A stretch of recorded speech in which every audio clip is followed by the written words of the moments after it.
Sa DCXL 558 Studio, narito ang programang Basta Promdi, Lodi.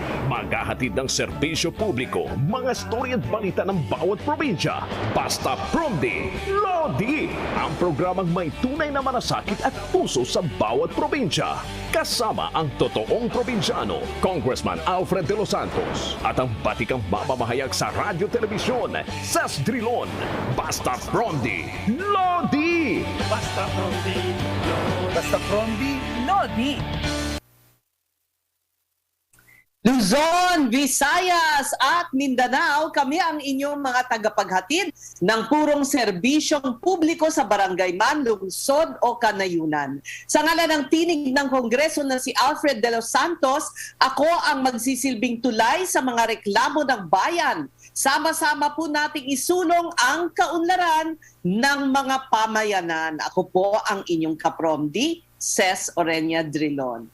Napapakinggan na rin po ang Basta Promdi Lodi sa Cebu, Southern Leyte, Bohol at Negros Occidental sa pamamagitan ng DYRB Cebu 540 kHz.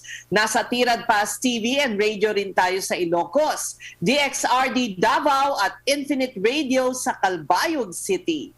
Napapakinggan at napapanood din tayo sa radio DWNX-FM sa Naga at TV Veritas sa Albay. Nasa DYDM Isabela, DXCO Cagayan de Oro at Magic 103 Zamboanga rin tayo at sa Facebook page at YouTube channel ng Regional News Group Luzon. Ayan, alamin muna natin ang mga pangyayari sa mga probinsya mula sa ating mga loading reporter. Promdi Patrol. Ang bahaging ito ay hatid sa inyo ng Top Asia Corporation, pioneer importer of particle boards, medium density boards, at melamine face chipboards. Proud partner of leading furniture contractors in the construction industry. Basta't the best laminated boards, dun ka sa subok na. Top Asia. For more details, please call 8294-3144 or 8294-3188. You may also visit www.topasia.com.ph.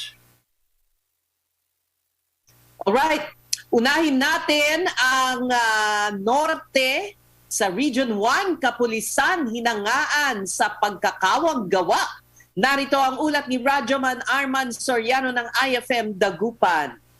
Patuloy namang inilalapit ng pwersa ng pulisya, partikular ng Police Regional Office 1 ng iba't ibang programa sa publiko na makakatulong sa itna pa rin ng nararanasang pandemya. Sa naging panayam ng IFM Dagupan kay President Colonel Abubakar Jun Mangelen Jr., ang Public Information Chief ng PRO1, sinabi nito na bukod sa national programs ng kapulisan ay nag-implementa rin sila ng ilang programa na makakatulong sa publiko. Inilunsad naman nilang 5 piso ang pantawag, patubig, pabahay, palikuran ni Juana Handog ni Mamang Pulis at pailaw sa barangay sa ilalim naman ng Barangayanihan Project nationwide. Hanga dumano ng programang 5 Ps ng PRO1 na ang karagdagang mga programa at ideya kung paano pa nga ba mapapaigting ang serbisyo publiko ng kapulisan sa buong Region 1 at mailapit ito sa taong bayan. Sa pinahuling datos ng PRO1 sa 5 Ps program nito, umabot na sa 94 na pailaw projects, 50 na patubig projects, 81 na pantawag, 20 palikuran at 26 na pabahay ang inihandog ng PRO1 sa mga pabayang may tuturing na kapuspalad. Bago pa mo ng pagbibigay nito ay kinukonsider umano may ito ang mga kababayang kabilang sa geographical isolated at disadvantaged area na malayo din sa bayan na patuloy din namang umanong pinupuntahan ng pwersa ng kapulisan para maisama sa naturang programa. Samantala, para naman sa mga individual na gustong dumulog at makipagtulungan ukol sa programang ito, ay maaari umanong makipag-ugnayan sa PRO1 o pumunta sa mahimpila ng pulisya sa buong Region 1. Mula sa Dagupan City, ako si Arman Soriano nag-uulat para sa Basta Promdi Lodi. Thank you, Arman. Samantala, 73 Delta variant na itala sa lambak ng Cagayan. Narito ang ulat ni Radyoman Jeronimo Dig ng IFM Kawayan. Muling nakapagtala ng karagdagang 73 kumpirmadong kaso ng Delta variant ang buong Region 2. Ito ay matapos lumabas sa ginawang biosurveillance report ng Department of Health Central Office. Batay sa datos, nakapagtala ng 26 na kaso ang lalawigan ng Isabela, habang ang probinsya naman ng Cagayan ay nakapagtala ng kabuang 22 kaso. Samantala, muli ring nakapagtala ng 13 kaso ang lalawigan ng Nueva Vizcaya, kabilang ang Bayumbong na may 2 kaso, tig-isa sa mga bayan ng Ambagyo, Aritao, Bagabag, Bambang, Jadi, Dupax del Norte, Dupax del Sur, Kasibu, Quezon, Santa Fe at Villaverde. Sa probinsya naman ng Quirino, nakapagtala ng 7 kaso na kinabibilangan ng 3 sa bayan ng Tipon, tig-2 naman sa bayan ng Aglipay at Madela. Habang nakapagtala rin ng unang kaso ang lalawigan ng Batanes, kung saan naitala ang 5 kaso na kinabibilangan ng 3 mula sa Basco at 2 sa Mahataw. Patuloy ang pakikipag-ugnayan ng Regional Epidemiology and Surveillance Unit sa mga apektadong Rural Health Unit at Local Government Unit sa pamamagitan ng Special Action Team na magsasagawa ng kaukulang aksyon katulad ng case investigation at contact tracing activities at magpapatuloy sa pagbibigay impormasyon ng kagawaran patungkol sa naturang kaso. Mula sa Kawayan City, ako si Jeronimo Dig, nag-uulat para sa Basta from the Lodi. Thank you, Jeronimo Dig. Sa Albay naman, 2 top wanted arestado. Narito ang ulat ni Radyoman Leo Barceliano ng RMN Legazpi. Unang inaresto sa Pastry Barangay Pawak, Legazpi City ang isang 36 anyos na lalaki ng Pastry Barangay Pawak, Legazpi, kung saan bitbit ang warrant of arrest ng warrant section na may pitsang August 20, 2021 under criminal case number FC-182634. Paglabag sa Section 5, Paragraph I, Republic Act 9262 na mayroong bail bond na 24,000. Ang pangalawang inaresto naman sa poblasyon Ginobatan, Albay, si Dexter Muñoz Olavides, 54 anyos, magsasaka ng T6 Ongo, Ginobatan, Albay. Ang pag-aresto dito batay sa mandamento de arestong nakabinbim na isinerve ng warrant section na may pitsang August 23, 2021. May criminal case number 14720 sa kasong prostrated mother na mayroong bail bond recommended na 200,000 para sa kanyang pansamantalang karayaan. Mula sa Legazpi City, ako si Leo Barceliano, nag-uulat para sa Basta Pronde Ludi. Thank you, Leo. Sa Pampanga, 700 college students na bakunahan kontra COVID-19. Narito ang ulat ni Radyoman Mike Sigaral ng RMN Bataan. Nasa 700 o 700 estudyante ng Our Lady of Fatima University Pampanga Campus ang nakatanggap ng bakuna kontra COVID-19. Ayon sa Commission on Higher Education o CHED, bahagi ito ng padyak para sa flexible learning, sama-samang vaccination pilot activity ng naturang ahensya na naglalayo bakunahan ang mga college students na magiging bahagi ng expanded limited face-to-face classes. Ayon kay CHED Commissioner Prospero de Vera III, umabot sa 180 universities and colleges na mayroong 20,000 estudyante ang nabigyan na ng authorization ng national government para sa reopening ng face-to-face classes para sa medical and allied health sciences sa darating na January 2022. Mula sa Central Luzon, ako si Mike Sigaral, nag-uulat para sa Basta Pronde Lodi. Alright, maraming salamat Mike Sigaral. Sa Region 10, COVID-19 cases na dagdagan pa ng 61. Narito ang ulat ni Radyoman Joanna Ricote ng RMN Cagayan de Oro. Umabot sa 61 ang bagong mga kumpirmadong kaso ng COVID-19 sa Region 10. Ito ay base sa datos na ipinalabas ng Department of Health Center for Health Development, Northern Mindanao. Ito ay binubuo ng 60 na mga local cases na kinabibilangan ng 5 mula sa Bukidnon, 2 mula sa Camiguin, 8 mula sa Llano del Norte, 25 mula sa Misamis Occidental, 1 mula sa Misamis Oriental, 12 mula sa Cagayan de Oro City at 7 mula sa Iligan City. Samantala, isang ROF o LSI naman mula sa Bukidnon ang nagpositibo sa COVID-19. 2 ang naitalang namatay dahil sa naturang sakit. 319 naman ang bilang ng mga nakarecover sa COVID-19. Sa kabuuan, umabot na sa 80,399 ang total confirmed case ng COVID-19 sa Region 10, kung saan 77,933 sa mga ito ay local case at 2,466 ay mga ROF at LSI na nagpositibo sa COVID-19. Mula sa Cagayan de Oro City, ako si Joanna Ricote, nag-uulat para sa Basta Pronde Lodi. Salamat, Joanna Ricote. Samantala sa Davao naman, drone na may kargang shabu. Nako, kakaiba yan. Ginagamit na ang drone, ha? Bumagsak sa labas ng Davao City Jail. Hindi pa bumagsak sa loob, ano? Narito ang ulat ni Radyoman Renz Barbarona ng RMN Davao.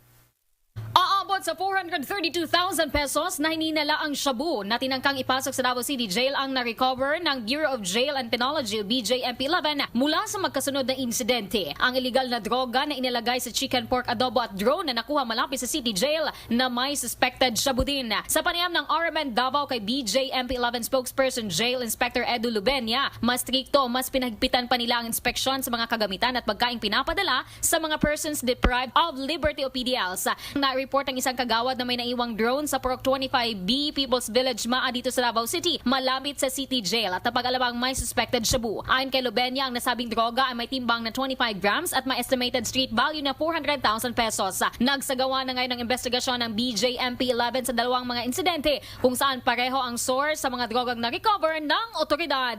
Mula sa Davao City, ako si Renz Barbarona, nag-uulat para sa Basta Promdi Lodi.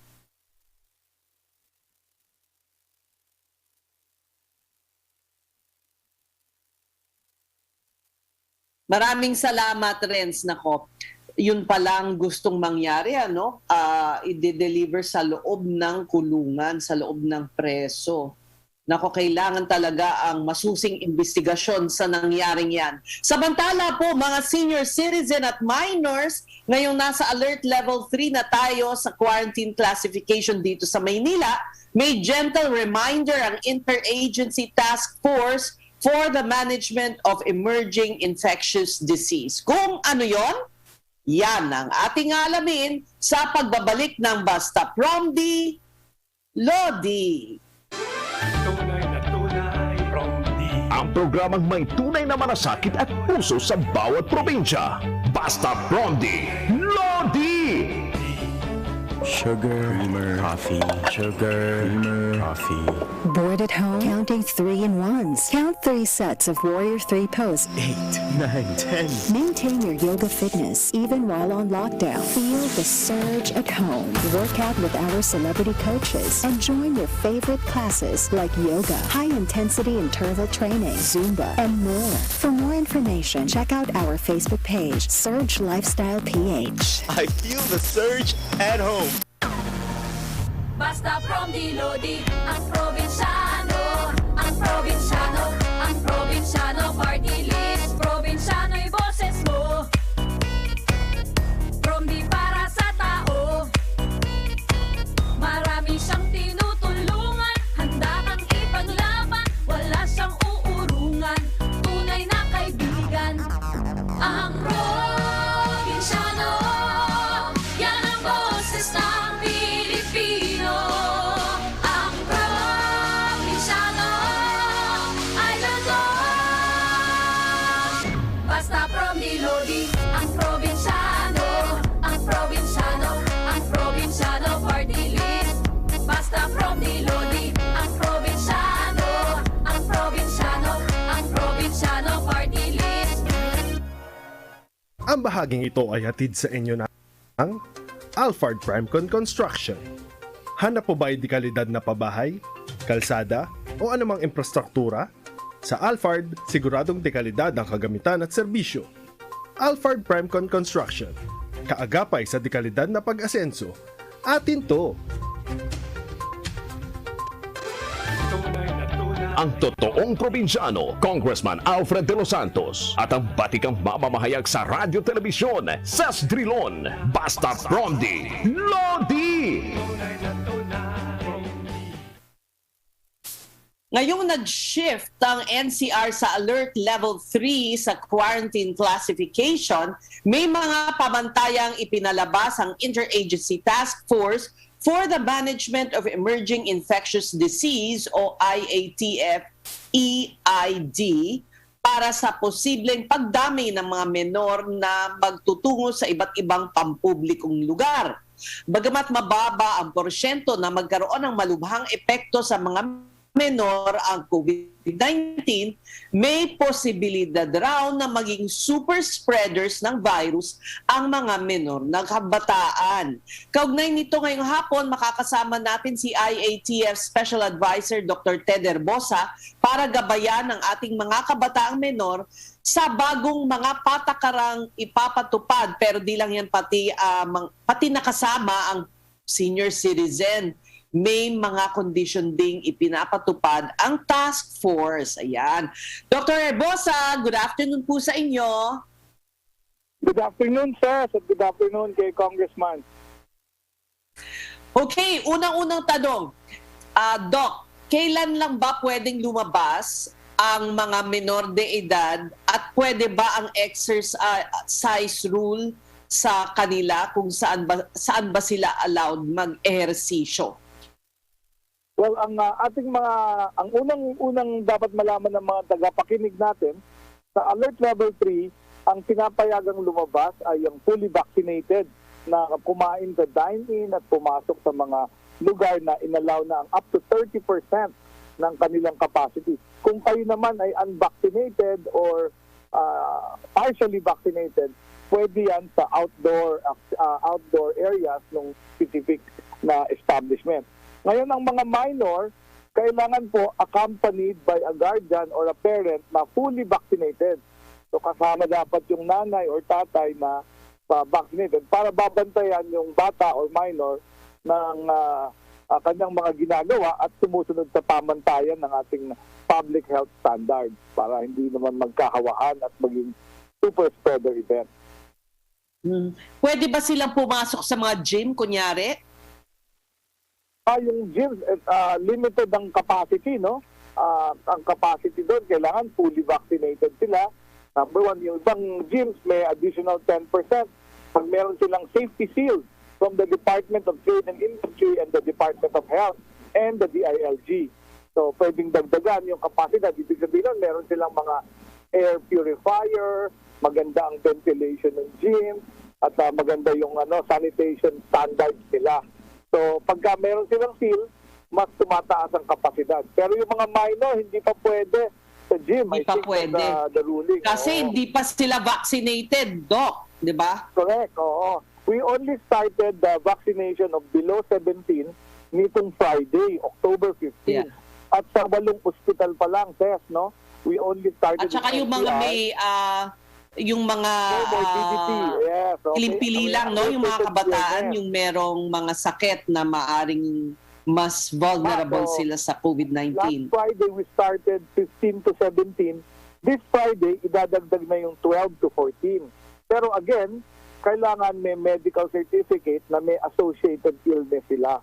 At magko-consent ang kanilang magulang na bigyan sila ng vaccination. By November 5, Tess, we will start outside NCR, yung age group ng 12 to 17. So, medyo hindi pa ganun kabilis yung pagbakuna sa ating mga kabataan.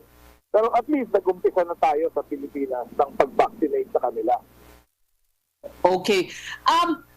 Paano po, pwede ba, allowed ba ang kabataan pumasok sa mall? Hindi. Yung kabataan, kailangan accompanied sila by a guardian that is fully vaccinated. So, ang magpapakita ng vaccination card, yung kanilang nanay or tatay, pero kasama nila yung bata doon sa mall. Kung pwede naman yon. Pwede. Museums, kung bukas man. Kasi bukas na yata ang National Museum. Pwede po sila. Basta kasama ng adult. Sa National Museum, pinapanood ko yung kanilang announcement, may pre-registration yata online. At limited to 50 at a time ang tao sa loob ng National Museum. So, maganda rin bumisita dyan. Maganda ang ating mga exhibit dyan. At 50 lang kayong katao at any one time. So, hindi rin kayo magkikita-kita doon sa laki ng National Museum. Okay. Pwede po bang bumiyahe outside Metro Manila? Yes, ang tawag natin dyan ay yung interzonal travel, no? Ang mga kabataan, kasama ng kanilang family, are allowed to travel point to point. Kunyari, galing sa bahay mo, papunta sa isang resort or beach sa Batangas, pwede po yun, papayagan po yun dito sa ating bagong alert level system. Basta point to point lang from your home to the destination. Walang mga stopover kung saan-saan. O walang mga gala. Doon lang kayo kumbaga maglagi sa resort. Correct. Doon na sa resort, doon pa kasamang pwede ang vacation with the family doon sa resort. How about for senior citizens? Ganun din po. Pwede na silang bumiyahe outside Metro Manila? Yes, if you are a senior citizen, you are allowed to go out, especially if you are fully vaccinated. Again, yung senior citizen, pag lalabas, dalhin nyo po yung vaccination card ninyo para pwedeng ipakita pag kayo'y nasita, no? Ang unvaccinated, allowed naman sila lumabas ng bahay, pero kung bibili ka ng gamot or pagkain at hindi ka pwedeng leisure activity, kung ikaw ay mamamasyal lang sa mall, baka pagbawalan ka kung hindi ka vaccinated. Pero yung mga senior na fully vaccinated na, may vaccination card, ay pwede na mag-window shopping yan at mamili sa mall. Ano po ba, kamusta ang infection rate sa seniors kung fully vaccinated? Talagang they are fully protected? Kung makakuha man ng sakit ay very mild lang. Ganun po ba? Ang usual is that if they are infected and they are fully vaccinated, hindi sila na-ICU. Yan ang experience namin dito sa PGH at sa iba pang mga ospital. Madalang ang na-ICU na fully vaccinated. Although nai-infect pa rin sila. Although ang symptoms nila, parang 1 or 2 days lang na ubo, sipon, gano'n. At kuminsan may mild pneumonia na madaling gamutin, madaling na treat ng antibiotic. I suppose these are for seniors without comorbidity. Ano ba dapat ang pag-iingat kung meron silang comorbidity, Doc? Well, number one, yung bakuna will actually protect you from serious illness or death. Pero yung pinaka-importante yung transmission.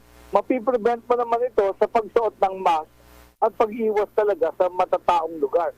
So ang payo ko sa mga senior, pag nakita mong medyo matao yan at medyo risky, siguro umuwi ka na lang, huwag ka na pumunta. Lalo na kung nagsisiksikan, di ba? Yung kagaya doon sa beach sa Manila Bay. Kung napakarami, huwag ka na sumali doon kasi baka mahawa ka pa. Ayan, pag-iingat pa rin, di ba, Doc? Baka kasi correct. Oo. Medyo nakawala sa hawla correct. So, ang parang mood ng mga tao risk-based approach para hindi ka maapektuhan.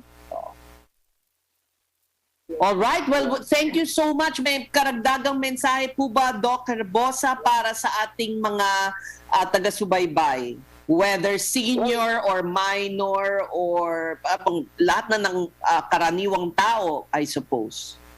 Well, number one, nandito pa rin yung COVID, no? Andito pa rin siya, although mas konti na ang cases. And then, ang payo ko, magpabakuna kung hindi pa nagpapabakuna. At kung lalabas naman tayo, sundin natin yung pamantayan sa public health. Magsuot tayo ng face mask at umiwas sa matataong lugar. Okay, marami pong salamat. Dr. Chodoro Ted Herbosa ng NTF Against COVID-19 Special Advisor. Thank you po. Thank you po. Maraming salamat. Magandang hapon, sir. Ayan, at dahil per months na, sunod-sunod na ang mga masasayang okasyon at syempre magha-holiday na naman. Kasunod nito, tumataas din ang tsansa ng mga maglalabas-masok sa kanilang tahanan. Kaya marami sa ating mga kababayan ang nangangamba na baka dumami ulit ang magkakasakit. Dahil dyan, kinontak ng Basta Promdi Lodi ang PNP para humingi tayo ng assurance para sa kaligtasan nating lahat. Makakasama natin ngayon si Police Colonel Roderick Augustus Alba, ang hepe ng Public Information Office ng PNP. Good afternoon po sa inyo, sir. Hello, good afternoon, Ma'am Ces, at sa ating tagapakinig. Magandang hapon sa lahat. Okay, sir, unahin na natin yung pinakamalapit na okasyon, yung UNDAS. Ano po ba ang mga patakaran ngayon dahil syempre magpupuntan sa mga sementeryo, memorial park ang ating mga kababayan. Ano po ba ang paghahanda na ginagawa ng PNP po? Opo, inaasahan na ng inyong PNP ang pagdagsa ng ating mga kababayan sa Kalakhang, Maynila, lalo na ito sa mga sementeryo, memorial parks, lalo na at may abiso na isasara. Nagpasa na po ng resolution yung ating mga mayors. Come October 29 up to November 2 ay magsasara. So dahil dito, inatasan ng ating Chief PNP ang lahat ng mga chiefs of police dito sa Metro Manila. Una, best ay nakipag-ugnayan muna sa mga LGUs, ano? At lalo na yung mga administrator ng mga sinasabi ko, mga venues. O pakontrol po ang pagdagsa ng tao sa cemetery. Because, Ma'am Says, we are expecting na dandahan pong dami at pupunta yung ating mga kababayan early as now sa magbisita sa kanilang mga loved ones. So, kabilang sa aming paghahanda ay ang pagtatayo po namin ng mga iba't ibang police assistance desk o yung PADS, lalo na po sa mga entry points para malimitahan ang ilang ng mga taong papasok upang bisitahin yung mga kanilang mahal sa buhay. At alam po natin na 30% na pong ina-allow na capacity na makapasok doon. Kaya ang instruction natin sa ating mga commanders on the ground na sundin po itong pinaiiral na regulasyon ng ating local government units, particularly ng ating IAF, para maiwasan pong ang hawaan yung sinasabi po ninyo, Ma'am Tess. So, ang maa-advise po ninyo ahead of time na pumunta, parang kasi sarado nga, magiging sarado ang mga cementerio at memorial park. Pwede po at pwede after November 2 ay pwede rin pong bumisita. That's why ito po ay talagang ulit-ulit na appeal natin sa ating mga mamamayan na makipagtulungan at patuloy po nating sundin yung health and safety protocols. Remember, we are not yet out of the woods. Ika nga, Ma'am Tess, the Department of Health baka, sir, ang ikatwiran nila open air naman ang sementeryo, but they will still gather in groups, no? Kasi ganun ang mangyayari, ano po? Alam niyo naman po, regardless of the alert status, ay hindi inaalis ng ating IATF, particularly na ng ating DOH, yung lahat ng protocol na sinasabi, Ma'am Tess. We'll just wait, no? Siguro, sa ating kababayan. Konting patience pa at sabay-sabay naman tayo mag-i-enjoy nito, no? Ang unahin nating isipin ay yung kapakanan, yung buhay ng ating mga kasamahan at mahal sa buhay. Alam naman natin na hindi assurance itong vaccines na alam by science na hindi ito 100% na masabi natin hindi ka na mahawa. Mahawa pa rin. In fact, even na maging asymptomatic ka ay hindi po talaga ma-detect ka agad. So, paano na po yung mga hindi pa nabakunahan? So, yun yung mga isang tinitingnan din natin. So, ito po ay talagang paulit-ulit na appeal natin sa ating mga mamamayan. Papayagan po bang pumasok sa sementeryo kung hindi vaccinated? Meron bang mag-i-inspection ng mga vaccination cards? Paano po ang patakaran? Wala pong binabang direktiba ng ganun ang ating Pilipinas Police because we feel ay may konting discrimination po yon. Kasi po ay hindi naman lahat naka-avail nitong vaccine. What is important here is yung ma-implement yung minimum public health standard, Ma'am Tess. Yun lang po ang binigay nating instruction. Masunod na po yun, we can somehow prevent the spread of this virus. Okay. So, ang mangyayari since closed on 20 na, October 29 to November 2 nga ba, sir? Tama po ba? Tama po, tama po.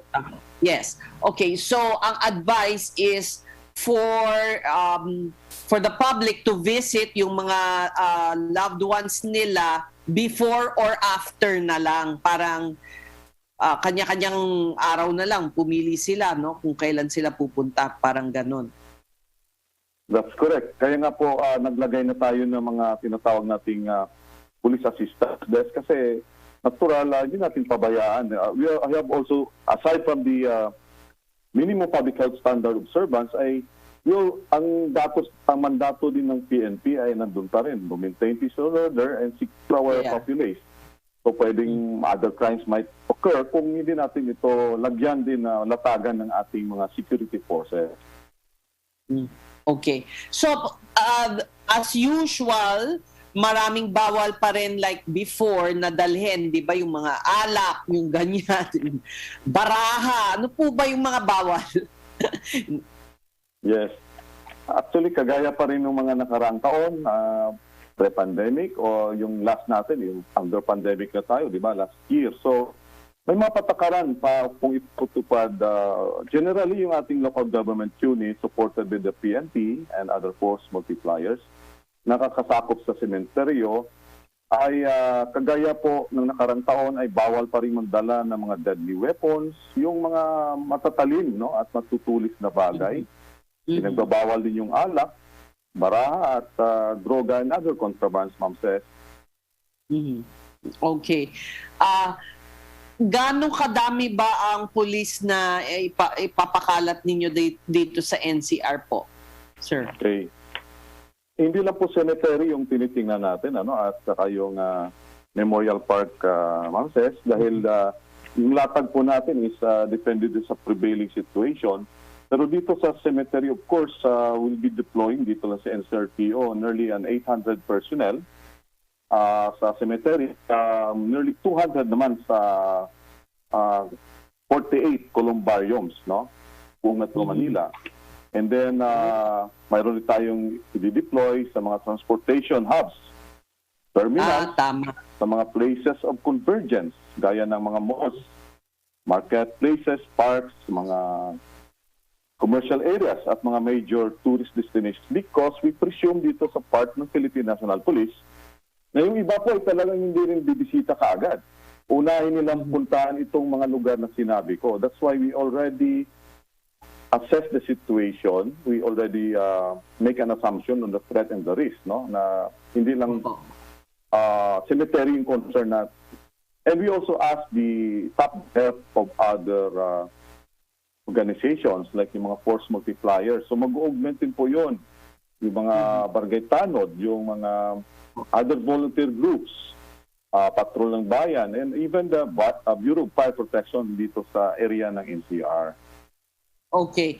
So sir, syempre, papalapit na rin ang Pasko, no? Syempre, after Halloween, yan ang susunod na, kumbaga, mahabang bakasyon. Compared to last year, we expect more of a crowd this time dahil nasa alert level 3 tayo, sir. At ano bang, kasi kapansin-pansin na talaga na maraming lumalabas dahil yung traffic sa lansangan ay tumitindi na muli. So ano pa po ba ang karagdagang paghanda na or security measures na i-implement niyo po? Okay. Sa darating na Kapaskuhan ay ganun pa rin po ang ating gagawin. Titiyakin pa rin po natin ang kaligtasan ng publiko sa kabila ng banta, no, nitong ating pandemic, ay ibibigay po natin yung angkop na protection para sa ating mamamayan. So ito nga, nagkaroon tayo ng downgrade ng alert level from 4 to 3, especially sa Metro Manila. Yung ating Chief PNP, Police General LSR, inutusan na rin po yung ating NCRPO na magiging vigilant and alert pa rin, no, to strictly implement itong public health standard. So ang sinasabi palagi ng ating PNP, despite the easing of protocols and opening of more establishments, lalo na yung parating na Kapaskuhan, at alam po excited na rin. But we have to somehow think of our safety and security. Yung threat nga po ng COVID infection, andyan pa rin, and may eventually result in some more infections pag yun mamamayan natin na hindi talaga mag-observe ng health protocol. So sabi ng ating leadership, huwag maging kampante sa pagluwag ng patakaran. Nai-implement pa ba, sir, yung mga nag-aaresto po ba kung walang mask or face shield or hindi sumusunod sa health protocols, sir?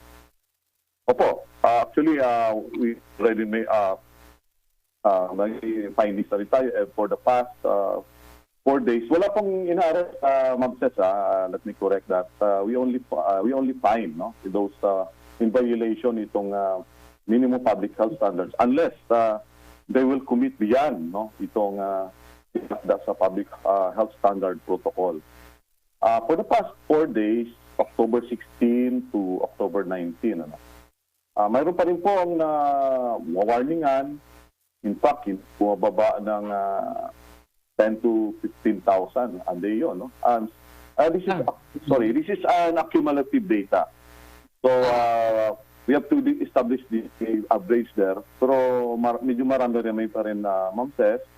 Tapos, napapay natin sa violation ng ating minimum public health standard ay nasa 10,374. Yung curfew, ganun pa rin. We have fined 2,311. Dito lang pong sinasabi ko ay sa Kalakhang, Maynila. So, yun po ang talagang challenge sa PNP lagi, no? Yung hindi pagsunod ng lahat. Although we respect some of the consideration, mayroon consideration kasi na binibigay din yung ating kapulisan, lalo na itong mga lumalabas sa gabi, like for example, on emergency cases, may bibili na gamot. Ang hindi natin masyadong maintindihan dito, yung talagang sinasadyang lumabas na walang purpose at mamasyal. So yun po yung mga nakikita nating violation, lalo na dito sa curfew. Oo nga, maikli na nga lang yung curfew iniklian na, may umaabuso pa rin.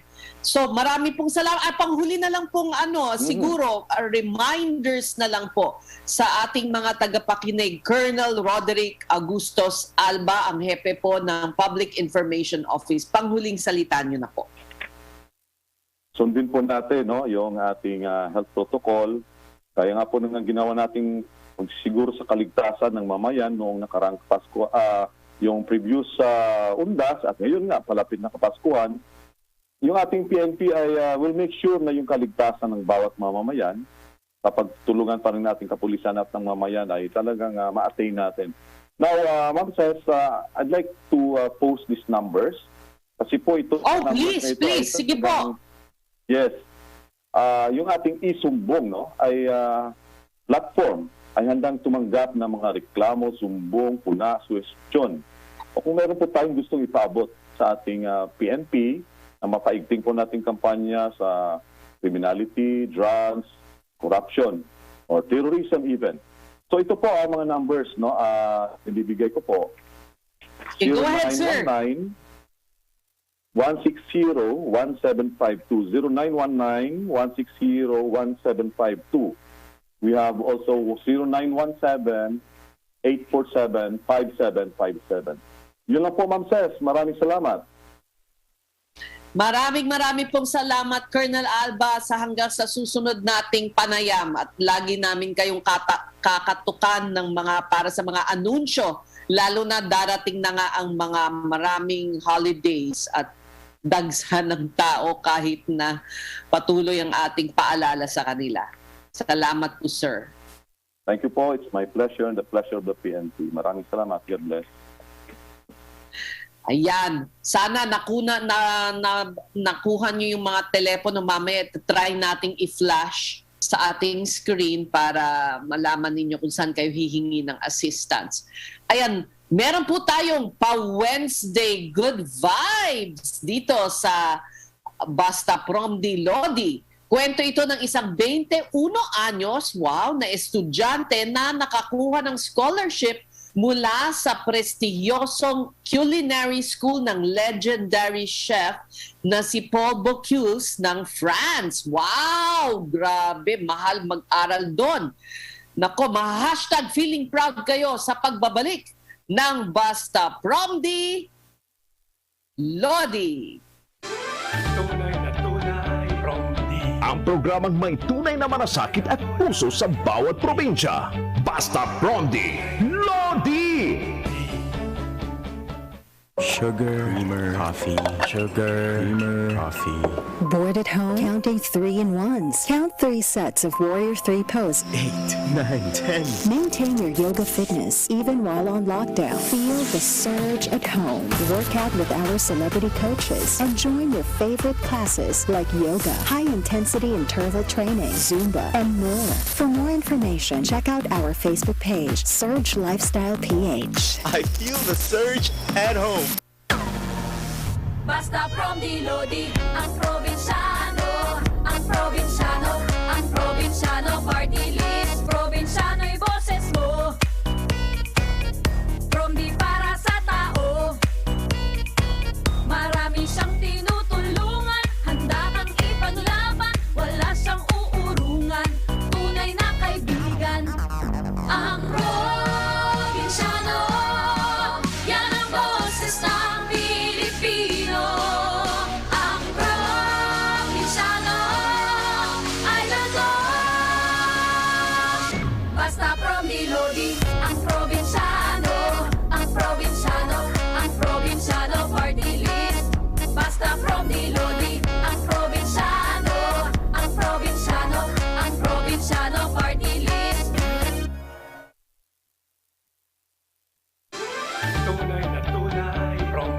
Narito na ang programang aabangan, susubaybayan ng mga probinsyano. Basta Promdi, Lodi, ang programang hitig sa serbisyo publiko at mga storya at balita sa bawat probinsya. Basta Promdi, Lodi, kasama ang totoong probinsyano, Congressman Alfred de los Santos at ang batikang mamamahayag sa radyo telebisyon, Ses Drilon.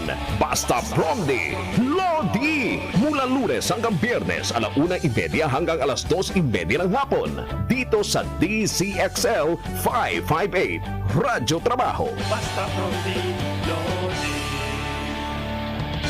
Ang programang ito ay hatid sa inyo ng Macapa Corporation, isa sa mga nangunguna sa industriya ng construction at nakilala dahil sa dekalidad ng mga proyekto nito tulad ng paggawa ng mga tulay, kalsada, dike at marami pang iba. Simula 2001, ang Macapa Corporation ay katuwang nyo sa pagpanday ng inyong bisyon at pangangailangan.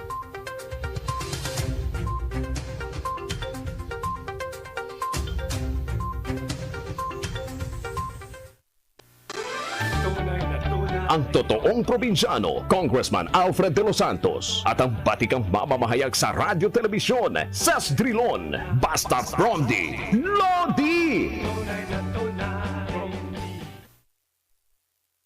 Alright, nagbabalik ang Basta Promdi Lodi at bago natin makilala ang ating hashtag nakaka-proud na makakapanayam ay puntahan muna natin ang ilan sa ating mga kasamahan sa probinsya. Unahin natin ang Zamboanga del Norte. Seaweed Nursery itinayo ng DAB-FAR sa Zamboanga del Norte. Narito ang ulat ni Radyoman Mardy Libres ng RMN Dipolog. Matagumpay na naipatayo ng technical personnel mula sa Department of Agriculture, Bureau of Fisheries and Aquatic Resources 9, Provincial Field Office, Zamboanga del Norte, ang isang 1/4 hectare seaweed nursery sa may barangay Sibaca, Rizal ng lalawigan ng Zamboanga del Norte bilang bahagi ng Bayanihan 2 program ng Department of Agriculture na naglalayong madagdagan at masustain ang seaweed production sa bansa. Ayon kay Andaya, ang barangay Sibaca, Rizal ay isa sa 5 areas na kanilang pinili para sa establishment ng seaweed nurseries sa probinsya dahil sa kanilang year-round operation at potential para sa expansion. Maliban dito ang existing Fisherfolk organization na Sibaca Fisherfolk Association sa pangunguna ng kanilang presidente na si Mr. Remy Palubon ay nagpakita ng potensyal na interes sa managing, sustaining at expanding sa nagpapatuloying seaweed farm sa area. Ang pagpapatayo ng seaweed nurseries ay isa sa napakaraming hakbang ng Bureau para makapagbigay ng interbensyon sa mga Fisherfolk organization. Kasama mo sa DXDR Dipolog Radyoman Mardy Libres, Tatak RMN. Thank you, Mardy. Nako, first time yata ni Mardy mag-report sa Basta Promdi Lodi. Sana marami pang report ang marinig namin mula sa Zamboanga del Norte. Samantala sa Baguio City naman, naku, bakit ganitong nangyari? Tensyon sumiklab sa Benguet Electric Cooperative. Narito ang ulat ni Radyoman Joshem Mangangay ng IFM Baguio. Naglunsad ang isang rally ang mga empleyado at members, consumers, owners ng Benguet Electric Cooperative upang kondenahin at tutulan ang pwersahang pag-upo sa pwesto bilang General Manager ni NEA Appointee Presidential Communications Operations Office Assistant Secretary Ana Marie Rafael. Ito ay matapos pwersahang pinasok ng grupo ni Rafael kasama ni NEA Project Supervisor Attorney Omar M. Mayo at ng ilang miyembro ng kapulisan ang main office ng Beneco madaling araw ng Lunes at bawalang pumasok ang mga empleyado ng kooperatiba. Matapos ang nasabing insidente, nagkaroon ng pagkaantala ng pagsasaayos sa ilan pang mga poste ng kuryente at pagbabalik ng supply nito sa ilan pang bahagi ng probinsya matapos ang pananalasa ng Bagyong Maring. Nagsimula ang kaguluhang ito matapos italaga ng National Electrification Administration si Rafael bilang General Manager ng Beneco, magkagayong itinalaga na ng Board of Directors ng nasabing kooperatiba si Engineer Melchor Licoben sa nasabing pwesto. Sa kasalukuyan ay nagbunsod ang nasabing insidente ng pagkalito sa mga abisong inilabas ng dalawang kampo hinggil sa pagbabayad ng bill at sa pagbubukas ng ilang posisyon sa nasabing kooperatiba. Nag-uulat mula sa FM Baguio, itong yung Radyoman Joshua Mangangay para sa RMN News Nationwide. Thank you, Joshem. At ang pahuhuli nating report ay mula naman sa Region 13. So, ang Police Regional Office 13 pasok sa top 3 individual commanders evaluation rating. Narito ang ulat ni Radyoman Jasser Gura ng RMN Butuan. Nasa ikatlong pwesto ngayon si Police Regional Office 13 Regional Director Police Brigadier General Romeo M. Karamat Jr. sa 17 mga Regional Directors nationwide sa isinasagawang Individual Commanders Evaluation Rating o ICER sa buwan ng Agosto ngayong taon. Nagkaroon si Karamat ng 93.36% na rating habang pumapangalawa si Police Major General Vicente D. Danao Jr. sa National Capital Region Police Office na may 93.82% habang nanguna si Police Brigadier General Junel C. Istomo sa Police Regional Office 5 na may 94.65% na rating sa ICER. Kung maalala, ng ICER ang overall rating o total accumulated points sa Unit Performance Evaluation Rating o UPPER na may 60%, Directorial Staff Aptitude Rating o DZAR na may 25% at Focus Directives o FD na may 15%.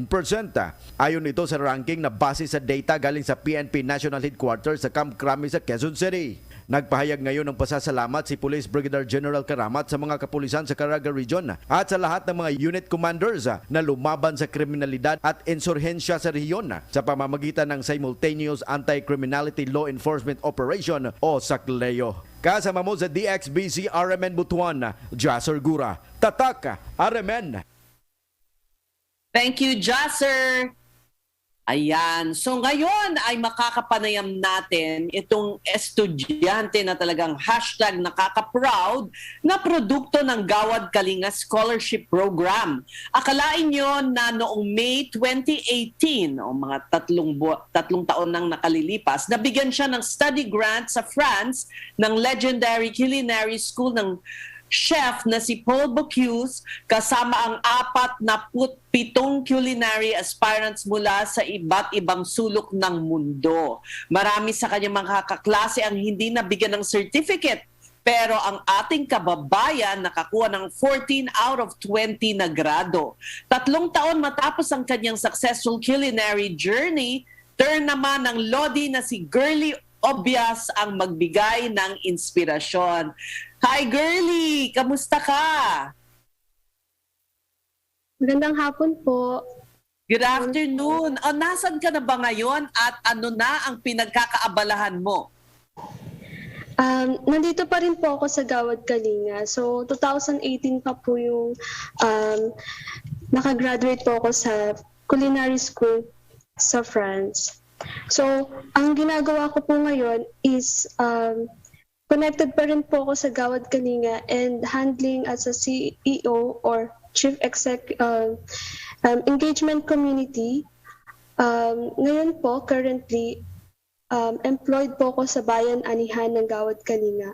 So, ang Bayan Anihan po ng Gawad Kalinga is connecting farmers to the market. So, as part of the value chain, I'm part of the team who is handling the production management.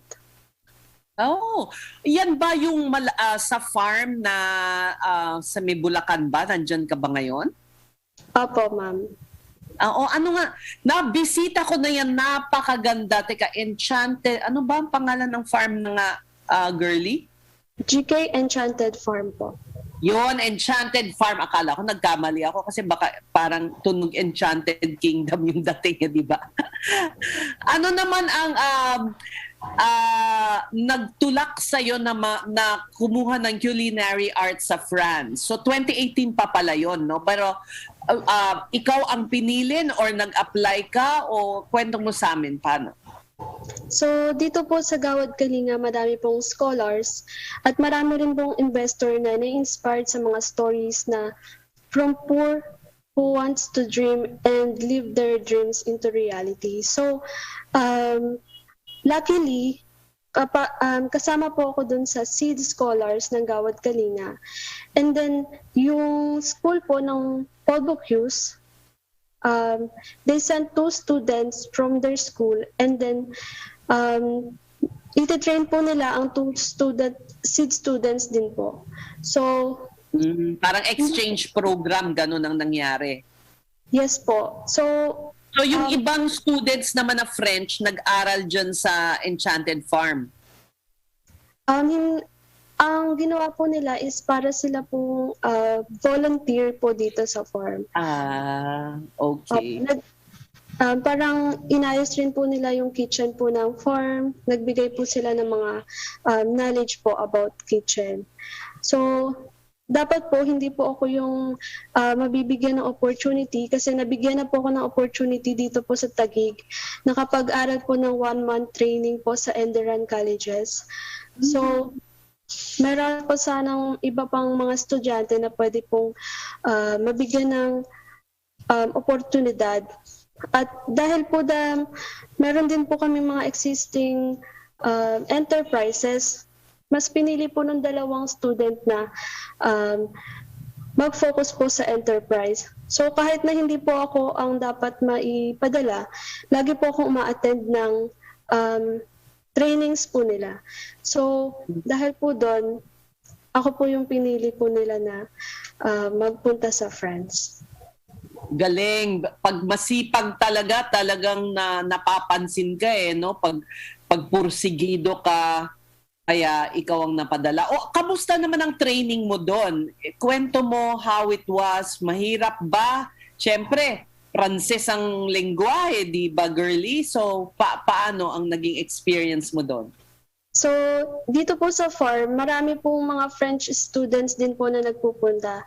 So, meron din po kaming klase ng French language. So, parang mga grade 1 or grade 2 na po ako sa French language po. So, hindi na po ganun kahirap. Pero mahirap pa rin po na matutunan ang lengguwahen po nila kasi lalo na mabilis po silang magsalita.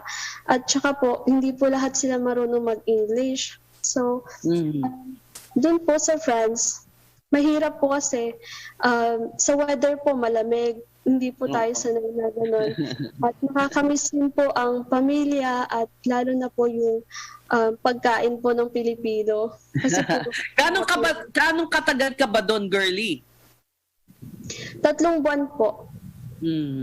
Okay. Hindi naman ganong katagal. Opo, Na-miss mo na agad ang pagkain Pinoy, 3 buwan pa lang. Kasi po puro tinapay po yung kain po doon. Okay, yung ginagawa mo ngayon for GK, parang connecting farmers to the market, sabi mo nga. In a way, related din, no? May kinalaman din sa pagkain kasi yung training sa Paul Bocuse is about more cooking, diba? More culinary skills. So, paano mo na-apply yung pinag-aralan mo doon sa ginagawa mo ngayon? So, after ko po kasi nakagraduate po sa France, nagkaroon din po ako ng opportunity na magtrabaho po sa labas ng farm. So, 3 years po ako sa Bizou restaurant po sa Makati. Okay.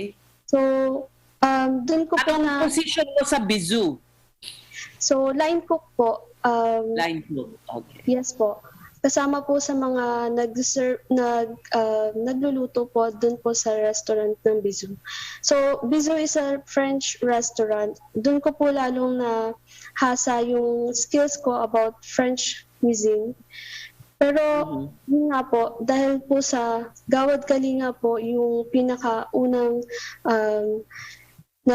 nagbigay sa akin ng oportunidad at nagpakita ng social impact po. So parang na-miss ko po yung ano ba yung purpose in life. So go back to the farm and becoming part again of the farm. So yun po.